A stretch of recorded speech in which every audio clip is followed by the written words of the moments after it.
ಇಂದು release ಆಗಲ್ಲ BJP first list. ಅಭ್ಯರ್ಥಿಗಳ ಮತ್ತಷ್ಟು ಮಾಹಿತಿ ಕೇಳಿದೆ ಹೈಕಮಾಂಡ್. ನಾಳೆ ಅಥವಾ ನಾಡಿದ್ದೇ ಬಿಜೆಪಿ ಅಭ್ಯರ್ಥಿ ಘೋಷಣೆ ಸಾಧ್ಯತೆ.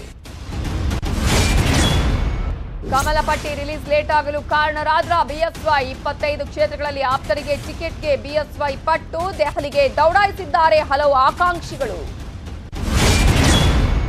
ಇಂದು ಸಂಜೆ ಅಥವಾ ನಾಳೆ ಜೆಡಿಎಸ್ 2ನೇ ಲಿಸ್ಟ್ ರಿಲೀಸ್. ಕೋಲಾರದಲ್ಲಿ ಮಾಜಿ ಸಿಎಂ ಎಚ್ಡಿಕೆ ಹೇಳಿಕೆ. 13ನೇ ಪಟ್ಟಿ ರಿಲೀಸ್ಗೆ ಕಾಂಗ್ರೆಸ್ ಸಂಜೆ ಸಭೆ.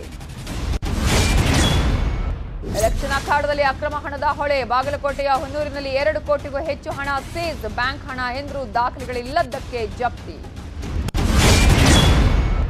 ಅಮಲ್ ವಿರುದ್ಧ ಸಿಡಿದೆದ್ದ ಕನ್ನಡ ಸಂಘಟನೆಗಳು. ಮೈಸೂರು ಬ್ಯಾಂಕ್ ವೃತ್ತದಲ್ಲಿ ಕರವೇ ಪ್ರೊಟೆಸ್ಟ್. ಯಾವುದೇ ಕಾರಣಕ್ಕೂ ವಿಲೀನ ಇಲ್ಲ ಅಂದ ಪ್ರತಾಪ್ ಸಿಂಹ.